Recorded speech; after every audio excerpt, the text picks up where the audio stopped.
Cheesy, milky banana stick. Pag natikman nyo ito, palagi nyo na itong gagawin, promise. Di mo pa ito nagawa sa saging na saba? Saging at cheese lang ang bida? May masarap, cheesy, crunchy at milky ka na pang merienda? At pwede mo pa pagkakitaan? Tara, umpisahan na natin.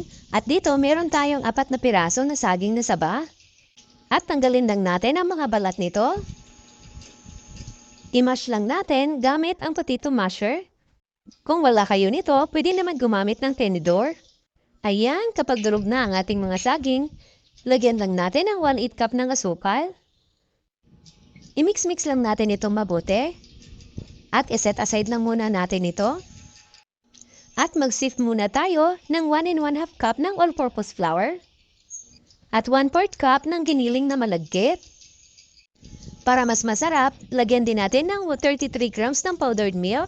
Sunod natin ilagay ang 1 teaspoon ng baking powder. Kung wala pa yung giniling na malagkit, pwede naman na all-purpose flour na lang ang ilagay nyo. At dito sa saging na saba natin, maglagay lang tayo ng 1 itlog. I-mix-mix lang natin itong mabuti. Ayan, at pwede na natin ilagay ang nasip natin na harina kanina. Hatiin lang natin ang paglagay para ma-mix nating mabuti. Pwede rin kayo maglagay dito ng OB na food color. Gusto ko kasi ng ganito, plain lang. At maglagay lang tayo ng 1 tablespoon ng margarine. At masahin lang natin ito hanggang sa maging ganito na ang texture ng ating dough. Ilipat ko lang ng lalagyan. Magpahid lang tayo ng mantika para hindi dumikit ang dough. At i-rest lang natin ito ng mga 30 minutes. Gumamit lang ako dito ng parchment paper para hindi tayo mahirapan sa pagplate nitong ating dough. At 1 tablespoon na measuring tools para pantay lahat ang gagawin natin. Lalo na kung gagawin nyo itong pangnegosyo, dapat pantay lahat. At ganito lang po ang gagawin natin. Sundan nyo na lang po ang ginagawa ko. Mas madali kasi para sa akin ang ganitong proseso. Kung may mas madali pa dito, yun na lang ang gagawin nyo. At lagyan lang natin ang cheese. Ayan.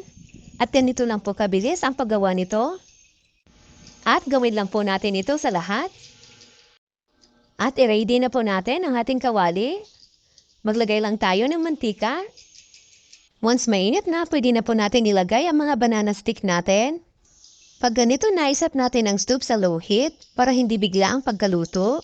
At luto talaga hanggang sa loob nito. At kapag ganito na nag-golden brown, pwede na natin ito hanguin. At i-ready na natin ang pang-coating natin dito sa ating banana stick. At dito, meron tayong 33 grams ng powdered milk. At sunod natin ilagay ang 2 tablespoon ng powdered sugar. At i-mix-mix lang po natin itong mabuti. Napakasarap talaga nito, cheesy na, milky pa. Kaya subukan nyo na rin gumawa nito pang merienda, lalo na sa inyong mga chikiting. Pwede rin ito pambaon nila sa school. Magugustuhan nila ito dahil napaka-cheesy at milky pa. Maraming salamat hanggang sa susunod po.